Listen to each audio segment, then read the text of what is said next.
할렐루야, 감사합니다. 네, 한 주간의 삶도 여러분 주님 안에서 행복하게 잘 지내셨죠? 네, 아멘. 지난주의 말씀을 잠깐 보도록 하겠습니다. 베드로전서 5장 7절 말씀이고요. 다 주께 맡기라 라는 말씀을 가지고 여러분들이 또 들으셨습니다. 우리 베드로전서 5장 7절 말씀을 암송으로 봉독하겠습니다. 너희 염려를 다 주께 맡기라. 이는 그가 너희를 돌보심이라. 아멘. 네, 다 주께 맡긴 여러분이 됐습니까? 아멘. 네, 감사합니다. 다 주께 맡기는 인생. 예, 주님께서 왜 맡기라고 하셨냐 하면 하나님께서 우리를 돌보시기 때문이다 라고 분명하게 밝히고 있습니다. 이렇게 말한 이유가 있어요. 베드로가 이렇게 말씀하신 이유가 있는데, 당시 때는 로마의 핍박 시대에 살고 있었습니다. 그래서 언젠가 내가 예수를 믿음으로 말미암아 박해가 가해질지 모르는 염려 속에 사는 배경이 있었어요. 그렇기 때문에 그 큰 염려를 다 하나님 앞에 맡기고 너는 일상생활 하는데 전혀 두려움 없이 하거라 라는 그런 당부의 메시지가 이 안에 들어가 있습니다. 이 시대의 그러한 배경 속에서 우리가 산다 그러면 베드로의 가르침대로 살 수 있을까라는 그런 배경을 가지고 한번 들어보면 좋겠다라는 마음이 들었습니다. 맡기다의 원어적 개념은 하나님 앞에 내던지다, 던져버리다, 이 의미는 다시 내가 그것을 주워 담지 않겠다라는 의도가 들어가 있는 행위라는 거죠. 그래서 하나님 앞에 던져버리거라. 그러면 하나님의 문제가 되는 거예요. 내 문제로 있다가 내가 하나님 앞에 던짐으로 말미암아 하나님께서 그 문제를 살피시고 그 염려를 살피시고 해결해 주신다라는 개념이 이 안에 있다라는 겁니다. 우리가 주님께 맡겨도 되는 이유들을 한번 찾아봤어요. 첫 번째는 본문에 나와 있듯이 너를 돌보시는 분이기 때문에 그렇다. 두 번째는 뭐냐면 신뢰할 수 있는 사람만이 맡길 수 있는데 네가 맡기지 못하는 것은 하나님을 신뢰하지 않기 때문이다 라는 말씀을 들었습니다. 우리가 신뢰할 수 있는 일은 그 이유는 성경에 뭐라 그랬죠? 주님이 내 머리털까지도 세신 바 되었고 이라는 말씀이 있어요. 이 말은 뭐야? 내 마음과 생각을 티끌도 놓치지 않고 다 살필 수 있는 분이야. 그렇기 때문에 그런 분이라고 네가 믿으면 맡기거라. 어떻게 맡깁니까? 기도로 맡기는 거예요. 기도로. 그러면 기도로 통해서 하나님이 들으시고 내 심령의 소리를 들으시면서 그 아픔을 해결해 주신다는 거예요. 우리의 마음과 생각을 살피신 이가 하나님이심을 신뢰한다 그러면 우린 또한 맡길 수 있다라는 거죠. 이 맡기는 신앙은 마침내 근심 없는, 그리고 또 깨어있는, 또 근신하는 그런 신앙으로 귀결됨으로 말미암아 하나님 앞에 늘 깨어있는 존재로 나아갈 수 있다라는 겁니다. 내가 다 맡겼다 해서 내 할 일을 거두고 내 멋대로 사는 것은 그거는 맡기는 게 아니라 포기를 하는 거라고 여러분한테 전해드렸어요.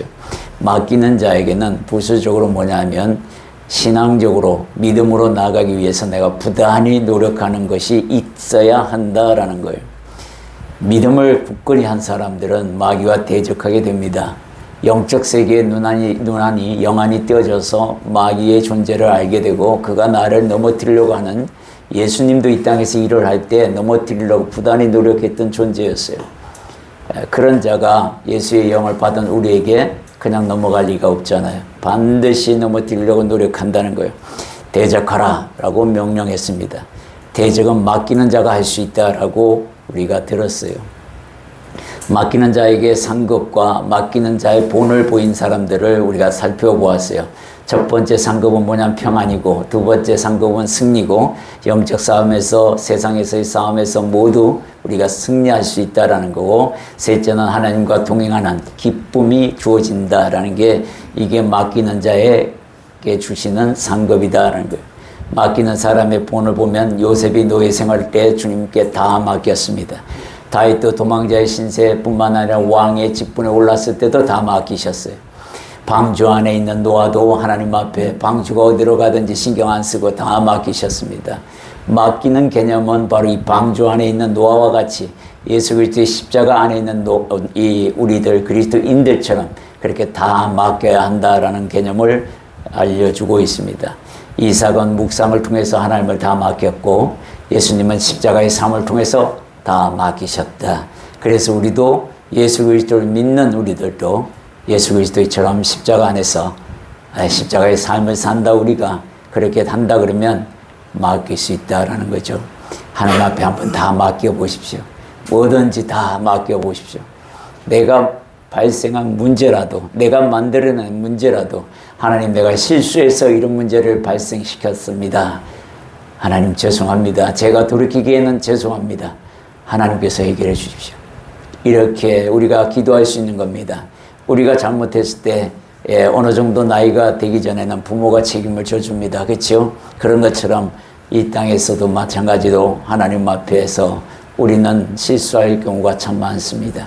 그럴 때마다 하나님께 맡길 수 있는 저와 여러분이 되기를 소망하는 마음으로 하나님이 주신 말씀이라 생각합니다.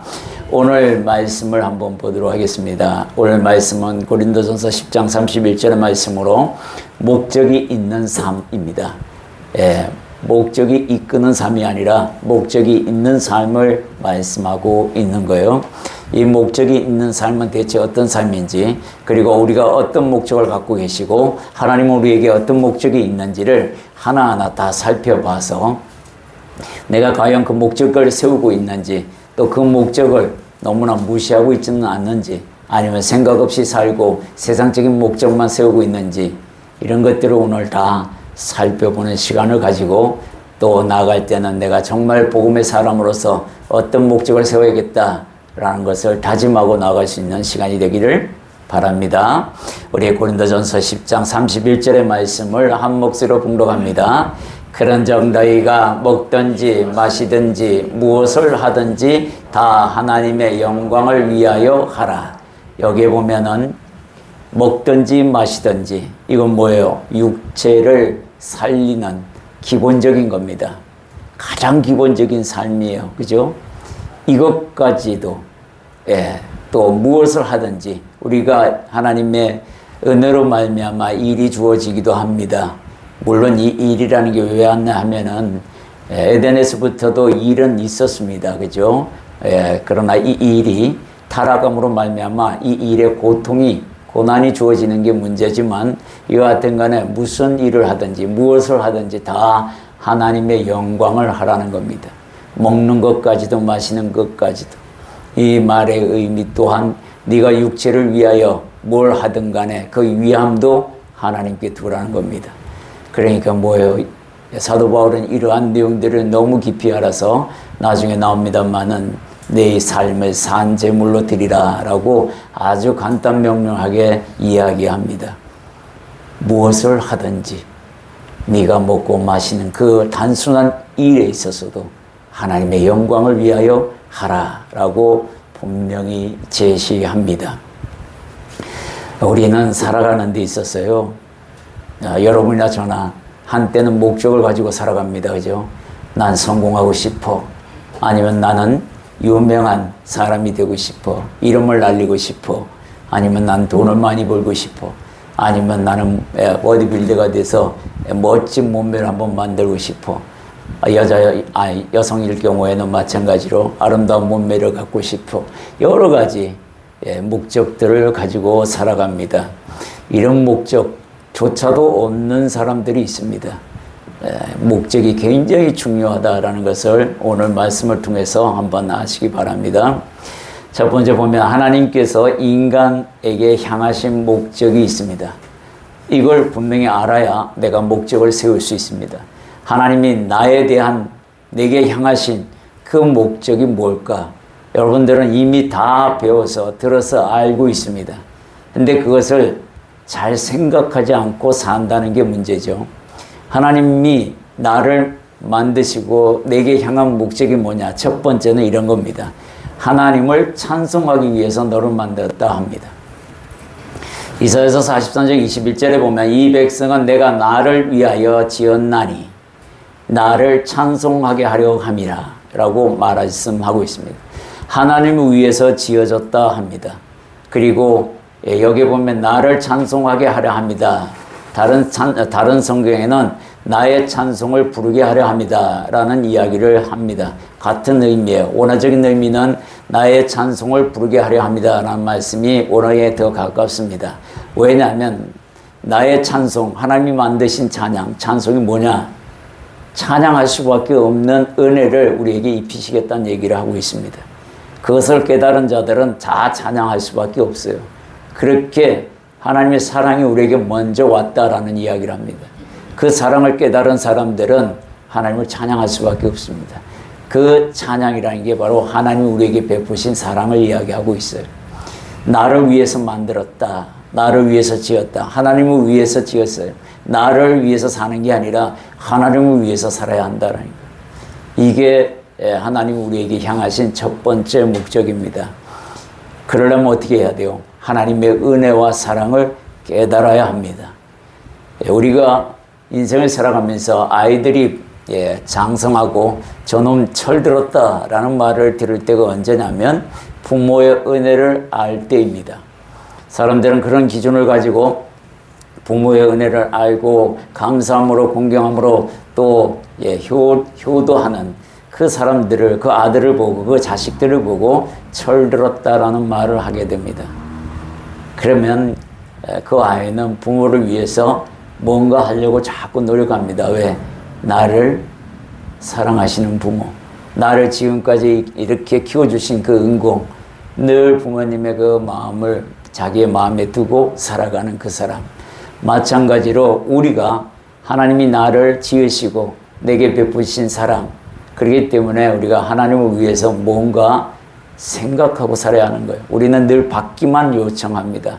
부모에게 재산이 많으면 부모 재산을 언제 내게 주실까? 빨리 돌아가셔서 내가 됐으면 좋겠다라는 못된 자식들도 있습니다.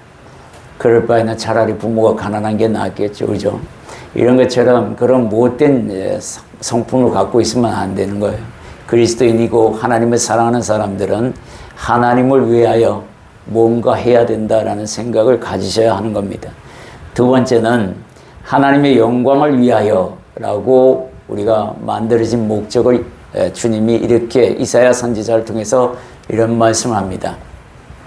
43장, 이사야서 43장 7절에 보면 내 이름으로 불려지는 모든 자, 곧 내가 내 영광을 위하여 창조한 자를, 여기 보면 우리를 창조하신 목적이 나오죠. 내 영광을 위하여 창조하셨다라는 겁니다. 오늘 본문에서도 뭐예요? 모든 것을 대하여, 모든 일에 대하여 하나님의 영광을 위하여 하라라고 얘기합니다. 이 말씀이 맞는 이유가 우리가 만들어진 목적이 하나님의 영광을 위해서다라는 거예요. 여러분들 영광을 어떻게 돌립니까? 감사로 하는 겁니다. 감사. 이 감사를 잃어버리면요, 인생 끝나는 거예요. 믿음도 끝나고 다 끝나는 겁니다. 그거는 감사가 없는 신앙생활은 기복신앙이고 필요할 때만 찾는 아주 위험한 신앙입니다. 믿음이 없는 거예요. 그거는 하나님의 영광을 위해서만 살아야 되는 게 우리가 만들어진 목적이라는 것을 알아야 합니다. 그러면 어떻게 하나님의 영광을 내가 돌려야 될까? 하나님께. 그것은 하나님이 내게 베푸신 사랑과 베푸신 긍휼과 인내하심과 이런 것들을 찾아보고 깨달았을 때에 주여, 내가 하나님 앞에 이렇게 모난 짓을 하고 모난 마음을 품고 그렇게 살아감에도 불구하고 나를 지켜주시고 모아주신 그 사랑, 그 은혜가 있기에 내가 오늘 삽니다. 이렇게 감사함으로 나가는 그 감사가 바로 하나님을 영광스럽게 하는 겁니다. 그리고 여러분들이 내가 어떤 존재로 살아왔고 그 간증이라는 게 있습니다. 하나님이 나와 함께한 시간들, 그것을 사용해서 하나님께 영광을 돌리는 겁니다. 그렇게 해야 합니다. 하나님께서는 이 영광을 이루기 위해서 그냥 무조건 우리에게 야, 내게 영광을 돌려 이러지 않으셨어요. 아브라함을 택해서 그 일을 진행하십니다. 하나님도 부지런히 일하셔요. 그 영광을 받기 위해서 일하고 계신다는 겁니다. 창세기 12장 2절에 보면은 내가 너로 큰 민족을 이루고 네게 복을 주어 먼저 복을 우리에게 주시겠다고 얘기해요. 그리고 그 복을 깨달은 자가 감사로 나오면 하나님께 영광을 돌리는 그렇게 연결되는 겁니다. 그러니까 하나님이 우리에게 먼저 베푸시는 거죠. 그것을 찾아서 보고 밝히 보고 하나님께 감사로 나가고 그게 영광을 돌리는 인생이 된다. 그랬을 때 주님이 또 뭐라 하면 내 이름을 네가 네 스스로 네 이름을 높이려고 하지 말라는 겁니다. 하나님이 높여야 높여지는 거고 하나님이 창대하게 해야 되는 겁니다. 여기 보면 뭐라 그래요? 네 이름을 창대하게 하리니 하나님이 하시는 겁니다. 내가 하는 게 아니에요. 너는 복이 될지어다. 복도 하나님이 되게 해야 되는 겁니다. 이 모든 것들이 다 하나님이 하시는 일이에요. 이걸 하시겠다고 분명히 우리에게 선언하셨고 또 그런 존재로 만들어가고 있습니다. 만들어졌어요, 우리가. 근데 그거를 이제 우리가 깨닫고 하나님께 영광만 돌리면 되는 문제가 있다는 거예요. 이렇게 하나님이 우리에게 향하신 목적과 우리가 살아가는 데 있어서 하나님께 두어야 될 목적이 같아져야 한다는 것을 미리 이야기합니다. 세 번째는 하나님과 함께 행하는 것에 목적을 두셨습니다. 여기 보면 미가서 6장 8절의 말씀은 여러분들이 잘 모르는 말씀이기도 하니까 한번 같이 읽어보도록 하겠습니다. 사람아 주께서 선한 것이 무엇임을 네게 보이셨나니 여호와께서 내게 구하시는 것은 오직 정의를 행하며 인자를 사랑하며 겸손하게 네 하나님과 함께 행하는 것이 아니냐. 여기 뭐예요? 하나님께서 우리에게 구하시는 것이 뭐냐? 이 목적이죠. 뭐냐면은 바로 겸손한 마음으로 하나님과 함께 행하는 것, 사랑으로 하나님과 함께 행하는 것, 정의는 뭐예요? 하나님의 말씀이에요. 그걸 행하면서 하나님과 동행하는 것. 너 나와 동행하는 거, 동행하자. 난 너 그냥 외롭게 두려고 만든 게 아니야. 너 나와 함께 동행하고 하자는 거예요. 친구처럼 동행하기 위해서 널 만들었다는 겁니다. 이렇게 귀한 직분을 줬어요. 여러분들이 하나님과 동행하고 계십니까? 아멘. 동행하고 계시는 걸 알아야 돼요. 하나님만 동행하는 걸 알고 계시면 외로운 사랑이잖아요. 하나님 우리에게 늘 100% 같은 마음으로 여러분이나 저에게 동등한 마음으로 함께 하십니다. 근데 그것을 인정하고 받아들인 사람은 동행이 가능하지만 모르고 잠자고 있는 사람은 동행이 될 수가 없는 거예요. 하나님 혼자 외로이 옆에서 나의 옆에서 지켜가는 것이죠. 그렇게 만들지 말라는 겁니다. 겸손하게 깨어서 하나님이 함께함을 깨닫고 함께 이 일을 하는 겁니다. 무슨 일을 하든지 다 하나님과 함께 해주기를 원하고 계셔요. 여러분들이 주일날을 성수하고 계십니다. 한 주간의 삶을 위하여 말씀을 듣습니다. 이 말씀이 그냥 내 몸에 내 귀에 한쪽 귀로 들어왔다가 한쪽 귀로 흘러나가는 거저 왔다 거저 나가버리는 그런 예배가 되면 하나님은 예배 드리나 마나한 거예요. 그런 예배 듣자고 하나님께서 이런 새벽부터 우리를 깨워서 불러 모으셨겠어요? 그거 아니잖아요. 그죠? 우리가 함께 하나님과 동행하고 있다. 그것을 기억하라 라고 분명하게 말씀하고 있습니다. 이런 하나님의 목적이 우리에게 있는 반면에 우리 인간은 어떤 목적을 세웠는지 한번 살펴보도록 하겠습니다. 첫 번째 세운 목적을 보면 타락한 인간들이 처음으로 세운 목적이 바로 내 이름을 높이리라. 내 이름을 높이기 위해서 목적을 세웁니다. 창세기 11장 4절의 말씀 함께 있습니다. 또 말하되 자 성읍과 탑을 건설하여 그 탑 꼭대기를 하늘에 닿게 하여 우리 이름을 내고 온 지면에 흩어짐을 면하자 하였더니 우리 이름을 높이니 지금도 이렇게 성공을 위해서 달려가는 목적을 두고 달려가는 사람들이 있을 겁니다. 내 이름, 사람은 죽어서 이름을 남기고 짐승은 죽어서 가죽을 남긴다. 나도 이름을 날려 떨쳐버리라 하고 그렇게 띄워봐야 생명 없는 이름이죠. 사실 이 이름을 날리기 위해서 노력하는 분들이 있어요. 하나님께 영광을 두고 일했던 선교사들, 수많은 성직자들이 있습니다. 그 사람들의 이름은 오히려 자신에게 두지 아니하고 하나님께 영광을 둠으로 말미암아 우리 믿음 안에서 늘 살아서 움직이게 됩니다.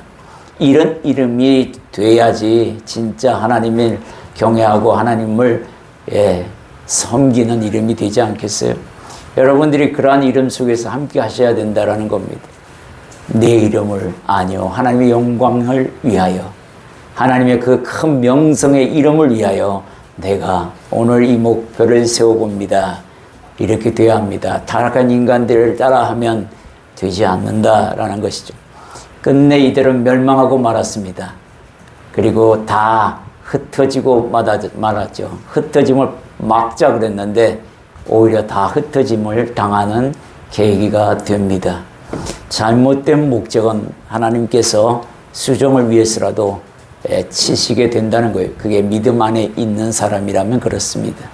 두 번째는 부자가 되어 인생을 즐기는 것에 목적을 둔 사람들이 있습니다. 누가복음 12장 19절에서 20절에 보면 그런 사람에 대하여 하나님이 경고하십니다. 함께 읽겠습니다.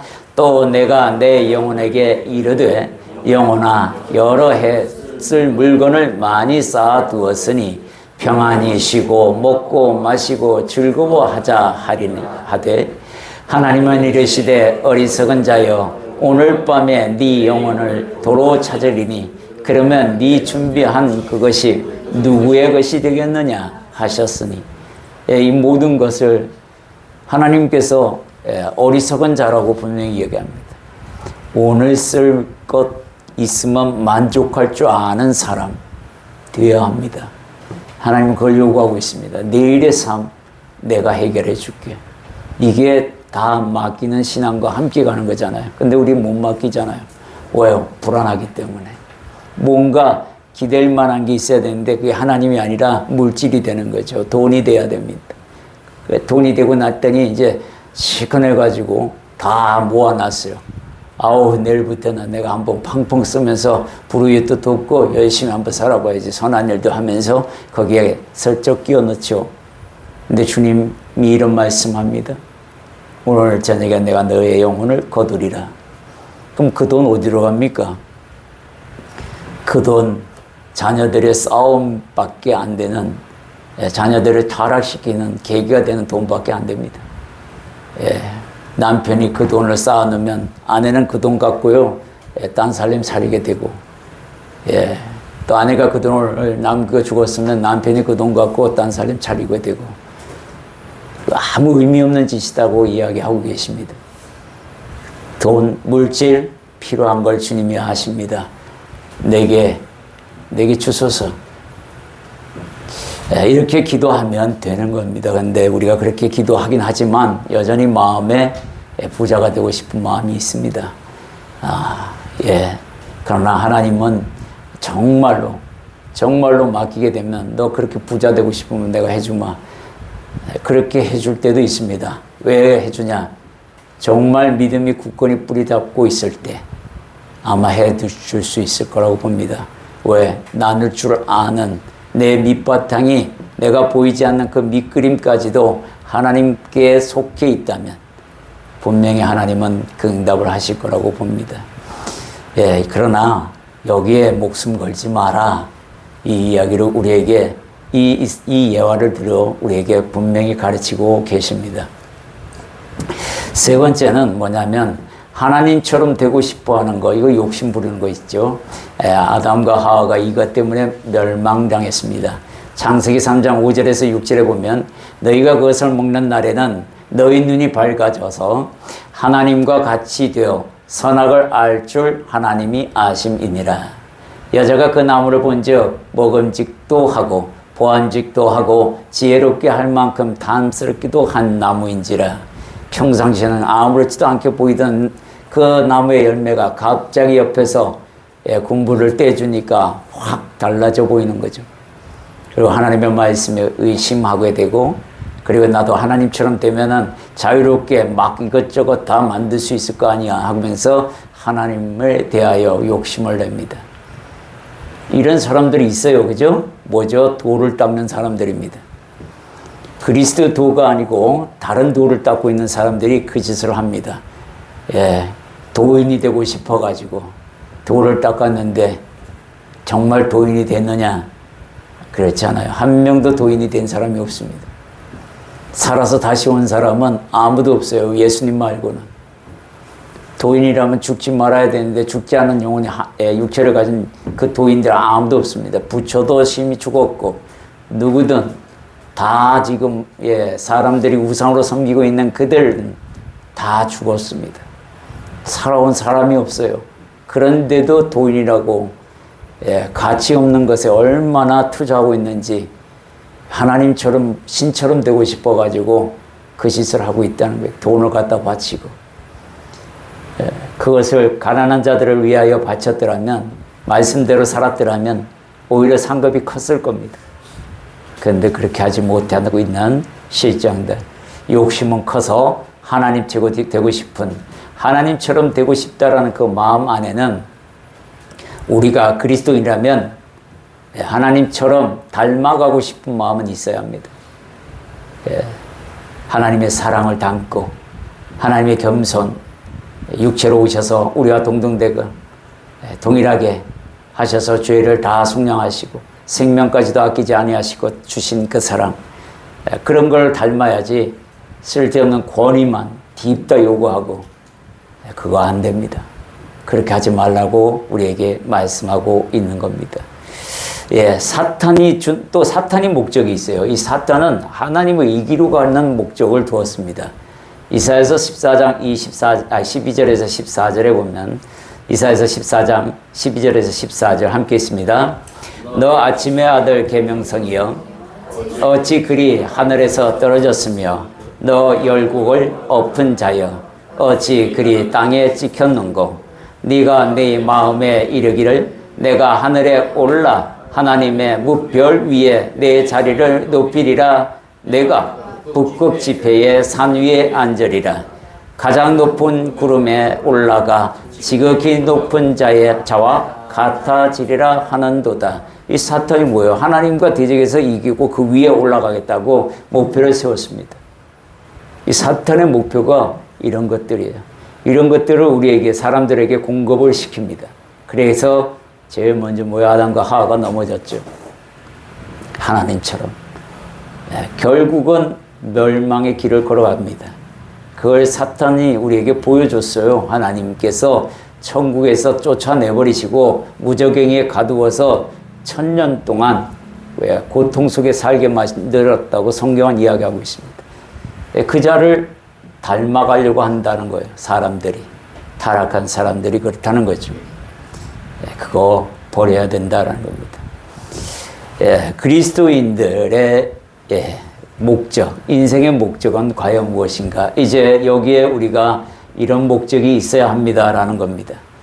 먼저 사도 바울에 대하여 목적의 변화를 한번 보도록 하겠습니다. 첫 번째는 예수님을 만나기 전의 목적이에요. 율법으로는 하나님을 섬기는 것이었어요. 율법으로 하나님을 섬기는데 목적을 둔 사람입니다. 빌립보서 3장 5절에서 6절 보면 나는 8일 만에 할례를 받았고 이스라엘 족속이요 베냐민 지파요 히브리인 중에 히브리인이요 율법으로는 바리새인이요 열심으로는 교회를 박해하였고 율법의 의로는 흠이 없는 자라. 율법의 의로 하나님 앞에 온전히 서려고 부단히 노력했습니다. 여기다 목적을 두고 살았던 바울이었어요. 그러니까 엄청나게 하나님이 싫어한다 그러면 무조건 달려가는 사람이었습니다. 그 열심을 하는 예수님께서 보시고 당신의 일꾼으로 쓰십니다. 그래서 뭐예요? 작은 일에 충성하는 자가 큰 것에도 충성할 수 있다라고 얘기합니다. 작은 일에 불의한 자가 큰 것에도 불의하게 돼 있다라는 얘기를 거꾸로 얘기할 수 있습니다. 여러분들이 삶을 육체를 가지고 있는 삶 속에서 사도 바울은 육체를 가지고 있으면서도 이렇게 예수님과 함께하는 그런 목적은 아니었어도 하나님께 목적을 둔 것은 분명했습니다. 그죠? 방법이 들려서 그렇지. 온전한 믿음이 아니고 온전한 진리가 아니었기 때문에 문제가 생겨서 하나님께서 그를 당신의 일꾼으로 다시 쓰시기 위하여 부르셨어요. 예수님을 만난 후의 목적을 한번 보도록 하겠습니다. 예수님의 만난 목적 이후로는 이렇게 달라집니다. 사도행전 20장 24절입니다. 함께 있습니다. 내가 달려갈 길과 주 예수께 받은 사명 곧 하나님의 은혜의 복음을 증언하는 일을 마치려 하면은 나의 생명조차 조금도 귀한 것으로 여기지 아니하노라. 이렇게 바뀌었어요. 어마어마하게 바뀐 겁니다. 내가 어떤 일의 목적을 둬야 될지 분명히 알았을 때에 모든 것을 버립니다. 그리고 바꿔요. 하나님의 은혜의 복음을 증언하는 일에 목적을 두었습니다. 그걸 마치는 데까지 내 한 목숨 다 바치겠다고 이야기합니다. 실제로 그렇게 하셔요. 이렇게 목적을 바꾸고 정확하게 세운다면 정말로 인생 자체가 달라집니다. 우리도 한번 세워볼 필요가 있어요. 세워야 합니다. 우리가 예수님을 만났어요. 사도 바울처럼 예수님을 다 만나서 이 십자가 앞에 모여서 예배를 드립니다. 하나님을 예배하는 존재로서 예수님을 통하여 하나님을 예배합니다. 예수님을 만난 우리는 사도 바울과 같이 이와 같은 목적을 둬야 하는 게 맞습니다. 생명조차도 아끼지 아니하는 그 복음의 증인의 삶, 내가 그것을 한번 세워보겠습니다. 하나님은 도우십니다. 그때 성경에서 말하는 인간의 목적을 우리에게 알려줍니다. 성경에서는 어떻게 기록하고 있는지 보도록 하겠습니다. 전도서 12장 13절에 보면은 이런 말씀이 있어요. 함께 있습니다. 일의 결국은 다 들었으니 하나님을 경외하고 그의 명령들을 지킬지어다. 이것이 모든 사람의 본분이니라. 이 본분, 하나님께서 주시는 본분이 뭐냐면 하나님을 경외하는 겁니다. 그리고 하나님 입으로부터 나오는 말씀들을 다 지키는 사예요. 이게 성경에서 요구하는 우리 인생의 목표가 되어야 된다는 거예요. 하나님은 그러면 어떻게 경외할 것인가? 그분의 말씀을 지키는 걸로 경외하는 겁니다. 세상 방법으로 하는 게 아니라 세상적인 도덕적 그런 섬김, 유대인들의 5대 제사를 통해서 그런 걸로 섬기는 게 아니라는 거예요. 하나님의 말씀, 그 안에 있는 본질적인 사랑, 서로 사랑하라. 이 명령을 지킬 때 되는 거예요. 그걸 하나님을 경외한다고 합니다. 이게 우리의 본분이라는 거예요. 이게 우리가 삶을 살아가는 목적이라는 거예요. 이걸 우리가 목적으로 세워야 한다라고 분명히 말씀하고 있습니다. 세 번째는 그리스도인이 된 우리의 목적은 또 다른 하나가 있는데 우리의 목적을 하나님의 영광에 두는 것이다 라고 분명히 오늘 고린도 전서의 말씀을 통해서 우리가 들었어요. 너희가 먹든지 마시든지 무엇을 하든지 다 하나님의 영광을 위해서 하라. 이게 그리스도의 삶의 영광이고 하나님의 말씀을 지킴으로 말미암아 또한 그 영광을 돌릴 수 있는 통로가 되는 겁니다. 선한 일을 통해서 이루어진다라고 다시 한번 이야기하고 있어요. 사도 바울은 에베소서 2장 10절 말씀 함께 있습니다. 우리는 그가 만드신 바라 그리스도 예수 안에서 선한 일을 위하여 지으심을 받은 자니 이 일은 하나님이 전에 예비하사 우리도 그 가운데에서 행하게 하려 하심이니라. 선한 일, 하나님 말씀, 입으로 나왔던 그 모든 말씀을 이루어가는 거예요. 이게 너의 삶의 목적이 되어야 한다. 그랬을 때 하나님께서 우리의 삶의 목적을 보고 성령이 이끄는 삶으로 만들어 가십니다. 두 번째는 하나님이 기뻐하시는 거룩한 산제물이 되도록 우리가 그 목표를 한번 세워보자는 거예요. 산제물. 이건 뭐예요? 생명조차도 내가 아끼지 아니하고 하나님께 드리는 삶입니다. 우리가 로마서 12장 1절의 말씀은 너무나도 잘 아는 말씀이죠. 그러므로 형제들아 내가 하나님의 모든 자비하심으로 너희를 권하노니 너희 몸을 하나님이 기뻐하시는 거룩한 산제물로 드리라. 이는 너희가 드릴 영적 예배니라. 산제물이 되겠다고 목적을 두는 사람이 누가 있겠어요? 제물이 되겠다고 목적 두는 사람은 없을 겁니다. 그러나 성경은 사도 바울은 특히 하나님이 기뻐하시는 거룩한 산제물로 드리라. 그게 목적을 두라고 이야기합니다. 우리의 삶이 과연 하나님께 기뻐하는 삶인가?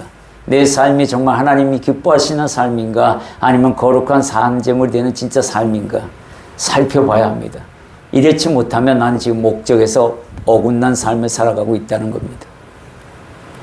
여기서 보면 2절에 보면 너희는 이 세대를 본받지 말고 이 세태를 본받지 말아야 돼요. 하나님의 사람, 산제물 되기 위해서는 세상 일에 본받지 말아야 합니다. 오직 마음을 새롭게 함으로써 변화를 받아서 하나님의 선하시고 기뻐하시는 그 온전한 뜻이 무엇인지 분별할 수 있는 눈을 가지라는 겁니다. 내 관심, 여러분의 관심이 어디에 있습니까? 정치입니까? 아니면 하나님의 말씀입니까? 아니면 경제입니까? 아니면 하나님의 말씀입니까? 아니면 건강입니까? 아니면 하나님의 말씀입니까? 모든 일에 있어서 하나님의 영광을 위해 하라. 저는 많은 병을 갖고 있는 사람 중에 한 사람입니다. 운동을 게을리 했더니 어떤 마음을 주냐면 넌 성전이다. 성전을 가꾸는 것은 네 몫이다. 하나님께서 언제 데려갈지 모르지만 그 성전을 튼튼하게 만들어야 될 것은 네 몫이라는 거예요. 그래서 하루도 빠지지 않고 가능하면 30분이라도 40분이라도 가서 운동하려고 요즘 부단히 노력합니다. 성전을 가꾸라. 하나님이 그렇게 제게 다시 한번 주셔서 열심히 노력하고 있습니다. 네 안에 내가 있다. 네 육체가 물론 하나님이 걷어가시지만 네가 쓰러지거나 육이 약해져서 무너지게 되면 하나님의 성전도 같이 무너지는 것이니 하나님이 데리고 가시기 그날까지 굳건하게 만들라 라는 말씀이 있어서 열심히 운동하고 있습니다. 이러한 산제물이 된다는 것은 굉장히 중요합니다. 세 번째는 하나님의 아들을 믿는 믿음의 삶을 살아가기를 요청합니다. 사도 바울은 갈라디아서 2장 20절의 말씀 함께 있습니다. 내가 그리스도와 함께 십자가에 못 박혔나니 그런즉 이제는 내가 사는 것이 아니요 오직 내 안에 그리스도께서 사시는 것이라. 이제 내가 육체 가운데 사는 것은 나를 사랑하사 나를 위하여 자기 자신을 버리신 하나님의 아들을 믿는 믿음 안에서 사는 것이라. 우리가 이 삶을 향해서 부지런히 달려가야 합니다. 한 번에 이루어지는 게 아닙니다. 많은 시행착오가 있습니다. 그때마다 일어나셔서 하나님의 말씀을 비추어 봤을 때 내가 무엇을 잘못했는지를 깨달아야만 이런 경지까지 갈 수가 있습니다. 그냥 내가 옳았어 하고 뒤로 넘기면요, 넘어지긴 넘어졌는데 마취를 당해가지고 넘어진지도 모르고 아픈지도 모르는 그런 신앙은 이렇게 갈 수가 없습니다. 항시 깨어 있으라라는 것은 오늘 내가 말을 한마디 했는데 이 말이 하나님께서 들으셨을 때에 영광이 되는 말인지 아닌지 분명히 체크해야 합니다. 그랬을 때에 우리가 정말로 깨어있는 사람으로서 바르게 갈 수 있습니다. 목적이 있는 삶의 결론을 말씀드리겠습니다. 어떤 목적이 세워져 있느냐에 따라서요, 성령이 이끄시는 목적과 그에 따른 삶이 됩니다. 여러분에게는 목적이 있을 겁니다. 심지어 여기 우리 고3 학생도 있는데 대학을 들어가야겠다라는 목적을 세운 것도 있습니다. 우리가 내일은 어떤 일을 해야 되겠다라고 그게 작은 목적을 세운 사람도 있을 겁니다. 무엇을 세웠든 간에 하나님의 영광이 되는 그 목적이 되기를 바랍니다. 그 목적을 세웠으면 그 목적을 향해서 나아가게 되는데요. 하나님께서 그 목적을 분명히 살피십니다. 그 목적이 하나님과 부합되면은 반드시 도우십니다. 그러나 그 목적이 부합되지 아니하고 다른 길로 간다 그러면 어떻게 되겠습니까? 하나님은 돕지 않을 겁니다. 내 노력으로 성공한다 하더라도 그게 결코 신앙적으로 바르게 갈 수 없다라는 겁니다. 목적을 세우지 않는 사람, 목적을 세우서되 자기 자신만을 위해서 세운 사람, 이런 사람들을 향해서 성경은 이렇게 말합니다. 에베소서 4장 19절을 보면 그들이 강박 없는 자가 되어 자신을 방탕에 방임하여 모든 더러운 것을 욕심으로 행하되, 욕심으로 행하는 사람이 되지 말라는 겁니다. 이 목적이 정말 문제가 생기는 겁니다. 방탕, 내 삶을 방탕하게 만드는 거예요. 감각 없는 자가 되어버렸어요. 마취당하는 거예요, 마귀에게. 여러분들 여기 청년들이나 장년들이 요즘 많이 보면 미디어에 미쳐있는 사람들 진짜 많습니다. 청년들은 게임에 환장해 있고, 어른들은 유튜브에 보느라고 환장돼 있고, 그 몰라요. 이것저것 다 진짜 심각합니다. 가까이 계신 분들도 조차도 어느 장로님도 유튜브에 아주 그냥 자연인에 빠져가지고 자연의 삶을 살고 싶다고 아주 그냥 노래를 부릅니다. 실제로 행동을 하나도 안 하면서 내가 그랬어요. 그 시간에 성경을 보시면 차라리 낫겠다고. 왜 그러냐고. 너무 시간이 아까운 거예요. 그건 죽음을 기다리고 있는 사람 것처럼 보였어요. 너무 안타깝습니다. 성경 한 자라도 보면은 유튜브 볼 시간에 성경 한 자라도 보라는 거예요. 여러분들 유튜브 좋아하지 마세요. 유튜브 좋아하시면요 내용이 망합니다. 아셔야 해요. 거기에는요 좋은 말도 있지만 나쁜 말이 더 많아요. 얼마나 많은지 모릅니다. 여러분들 말씀은 성경에서 찾으셨어요. 보셔야 해요. 다른 데 가서 유튜브로 이것저것 동냥하지 마십시오. 주님이 그 동냥하는 거 별로 안 좋아합니다. 제가 분명히 말씀드려요.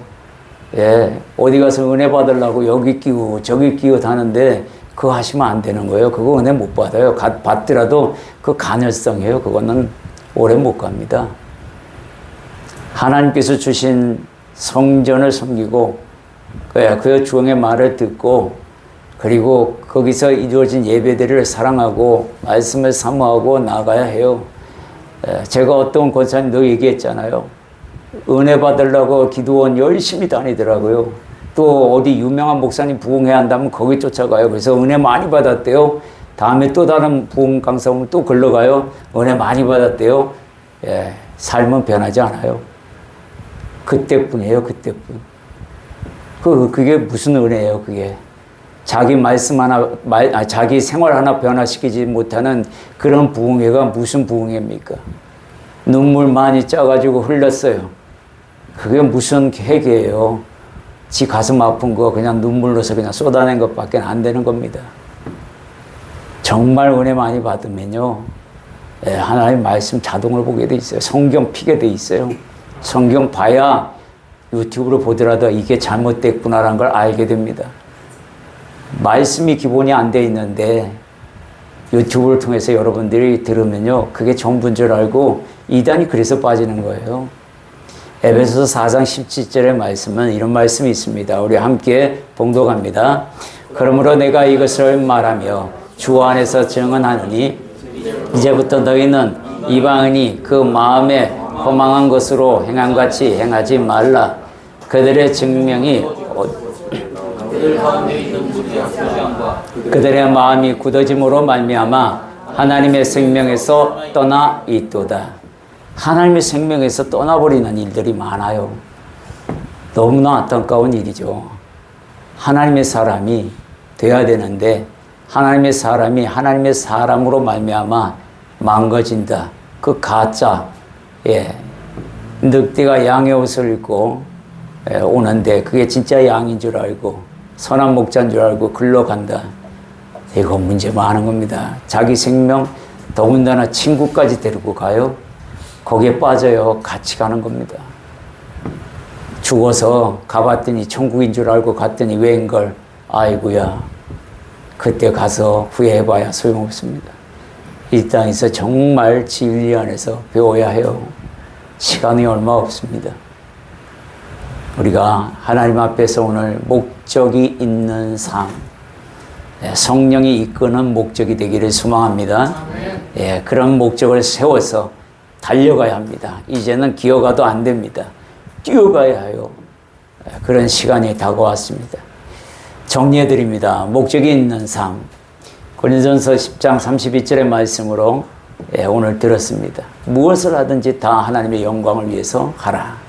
이 말씀을 여러분들이 마음판에 새기고 그 내가 지금 세운 목적이 하나님의 영광을 위한 것인지 아닌지를 분명히 밝히고 수정할 것은 수정하고 나아가시기를 소망합니다. 예, 하나님께서 인간에게 행하신 목적이 뭐냐면 하나님을 찬송하기 위해서 만드셨다고 밝히셨어요. 하나님의 영광을 위해서 만드셨다고 말씀합니다.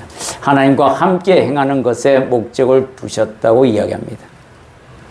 인간이 세운 목적은 무엇이냐면 타락한 인간들은 자기의 이름을 바벨탑으로 해서 처음에 자기의 이름을 높이리라, 또 부자가 되어서 인생을 즐겁게 살리라, 이런 목적을 두었을 거예요. 하나님처럼 되고 그렇게 살아보리라, 아담과 하와가. 지금도 돌을 닦으면서 그 짓을 하는 사람들이 있을 겁니다. 세 번째는 사탄의 목적을 보면 하나님을 이겨보려고 노력했던 그런 모습들, 너무나도 어리석은 모습이죠. 그리스도인들이 세워야 할 인생의 목표는 무엇이냐? 사도 바울이 예수님을 만나기 이전에 이 사람은 하나님을 위해서 부지런히 노력했던 사람인데 율법 안에서 하나님을 섬기는 자였어요. 그것도 완전하게 섬겨보려고 노력했던 사람인데 예수를 만남으로 말미암아 자기의 목적이 잘못된 줄 알고 분명하게 목적을 바꿉니다. 하나님의 은혜와 복음을 증언하는 일에 그 목표를 확 뒤바꿔 버리죠. 이런 결단이 있어야 합니다. 왜? 아니면 내가 낭떠러지 떨어져 죽을 건데 하나님과 영원히 멀어지는 그런 곳에 갈 수는 없잖아요. 성경에서 말씀하는 인간의 목적은 무엇이냐? 하나님을 경외하고 그의 말씀을 지키는 것이다 라고 분명히 밝히고 있습니다. 내가 이 목적에 부합하고 있는지를 살펴보셔야 해요. 그리스도인이라 그러면 우리의 목적은 이렇게 해야 되는 겁니다. 하나님의 영광을 위하여 하나님께 영광을 두는 거예요. 하나님이 기뻐하시는 거룩한 산제물이 되는 삶이 되어야 해요. 하나님의 아들을 믿는 믿음의 삶으로 바꿔야 합니다. 이게 목표가 되어야 해요. 그래야 내가 살 수 있고 하나님과 영원히 함께하는 그 천국이 나의 것이 되는 겁니다. 결론을 말씀드리면 어떤 목적이 세워졌는가에 따라서 성령의 동행함이 있습니다. 성령의 이끄심이 보입니다. 느껴요. 그런 저와 여러분이 되기를 소망합니다. 아멘. 잠깐 우리가 오늘 은혜의 말씀을 들었습니다. 하나님께 감사하며 결단하는 시간 갖도록 하겠습니다. 사랑해 주님.